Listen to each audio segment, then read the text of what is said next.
Good morning, Sequim. My name is Jane Pryne, and I'm the interim superintendent. And today we have our Human Resources Department. Yay!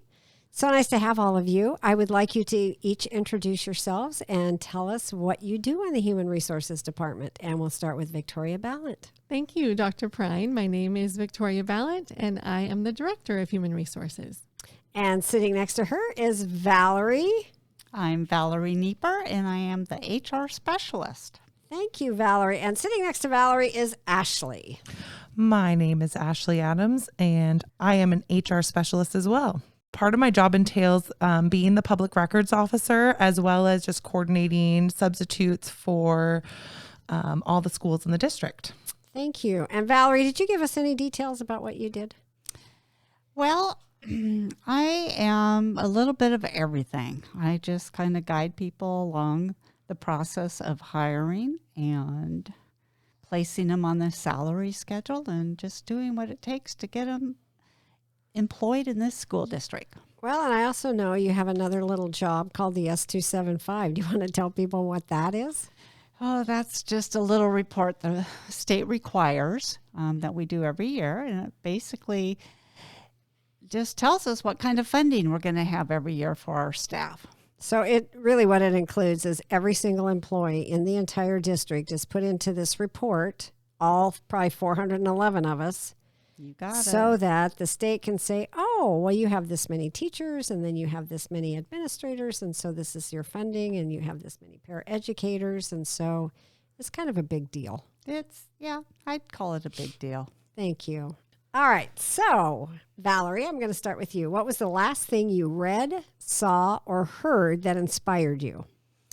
So I just finished reading a book called Falling by T.J. Newman. It's a new thriller, and oh my word, it kept me on the edge of my seat. It's basically about a captain of an airplane, his team on the airplane, and his family. And it's pretty exciting, and they had to make a lot of really tough choices. And what inspired me about the book, it was all about teamwork, and it was all about their differences, their likes, their dislikes, but they worked as a team, so they were able to work through a lot of different things. It's amazing when you work as a team how much you can accomplish. Mm-hmm. All righty, Victoria, what have you seen, heard, or read that has inspired you? Well, first of all, I just want to say that both of these ladies here keep me well stocked in good reading material. So thank you, Valerie. I'm still reading the Rose Code that you gave me the other day.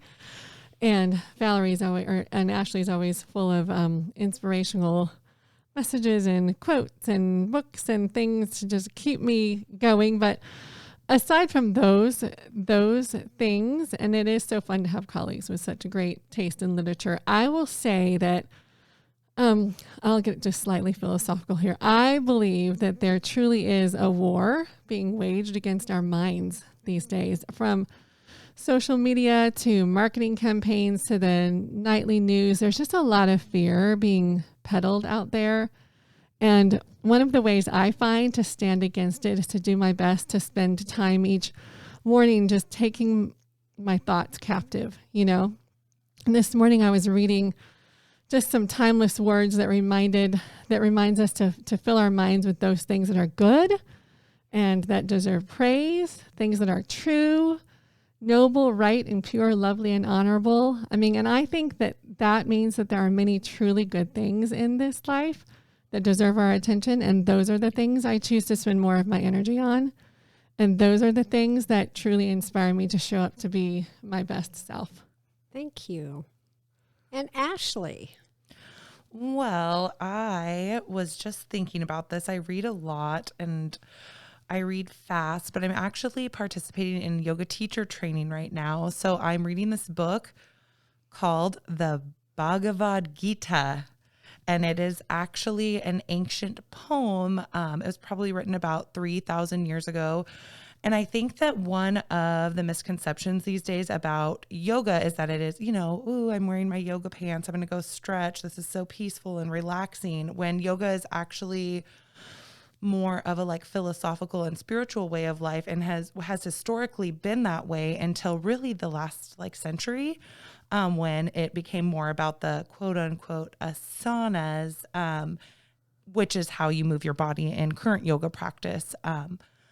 What I really felt inspiring is that reading it, this was written 3,000 years ago, and like humans haven't really changed.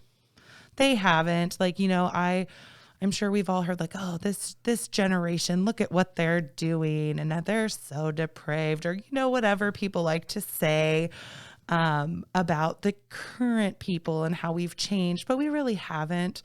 Like, we've always been this way, and we've always had, you know, tried to find something to kind of guide us along the way. So I haven't finished it all the way, and it's actually a really long poem, but I'm really enjoying it. And yeah, so that's what has inspired me lately. Well, thank you. And I have to tell you, I have taken yoga classes, and I have never worked so hard in all my life. Yoga is not easy. It is true. It is true. And when I'm always done with yoga, I'm starving. I don't know what it is, but I'm always starving. So thank you. Now, can you share a time, Victoria, when you saw belonging play a vital role in a staff or student's life? Mm-hmm. Yeah. You know, when I think of belonging, I think about being seen, like really seen. So I want to share that from where I sit,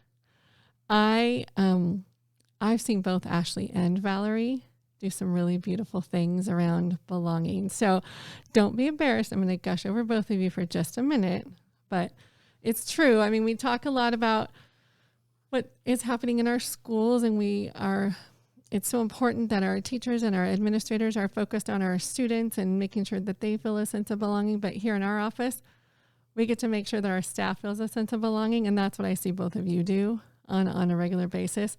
I watch Valerie interact with the folks who show up into the office, and she knows them well. And she takes the time to ask about their kids or their parents or their dog. And she does a little cheer when teachers show up because they've just earned a new master's degree. And she celebrates every bittersweet retirement that comes through our office. And you see them, Valerie, you see them and you honor them.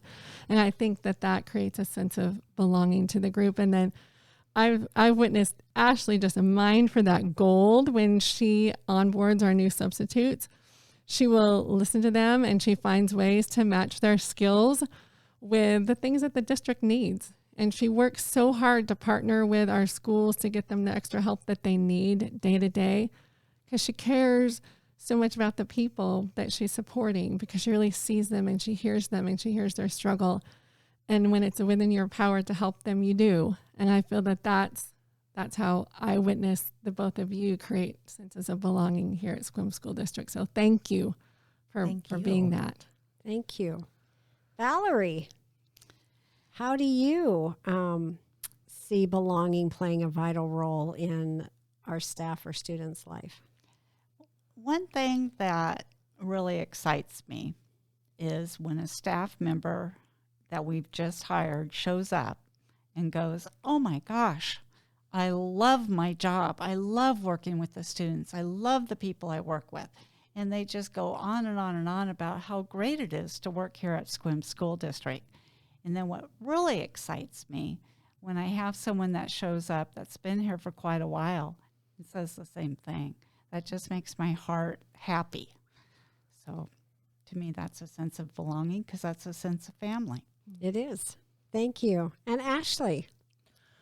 I think that I would have to, what this made me think of is before COVID. Victoria, she started about a month after I did, and I was obviously still new in my role, but she had some big, exciting ideas to help, especially our district staff kind of get together and get to know each other, which I was excited about because I was still fairly new. And, you know, sometimes you pass people in the hallway and you kind of, you know, mumble hi or good morning, and it's kind of impersonal. You really don't know who they are. But she planned this big, elaborate celebration for the administrative office staff. And I just remember we had some fun games that we played. They were kind of embarrassing. games, but we still all participated, and it was just really fun to see these people that I was like, oh, I don't know about that guy or that lady. Like she hardly even says hi to me, but then getting to interact with them and really, have a good time and see how everyone just like opened up when we were in that kind of a situation. And then after that, like every time you see them in the hall, you're like, oh, hey, how's it going? And maybe you had a conversation with them. I just really felt like it kicked our office up a notch as far as feeling belonging. Everyone felt a lot more, seen and heard because we were all doing that together, and it was more in a celebratory way. So that's what I thought of when I thought of belonging. Well, thank you. And I want to thank Victoria, Valerie, and Ashley for joining us today. And I would like to wish Sequim a wonderful Friday and a great weekend, and we will be back next week. Thank you. Thank you for joining us today, and have a fantastic Friday, Sequim.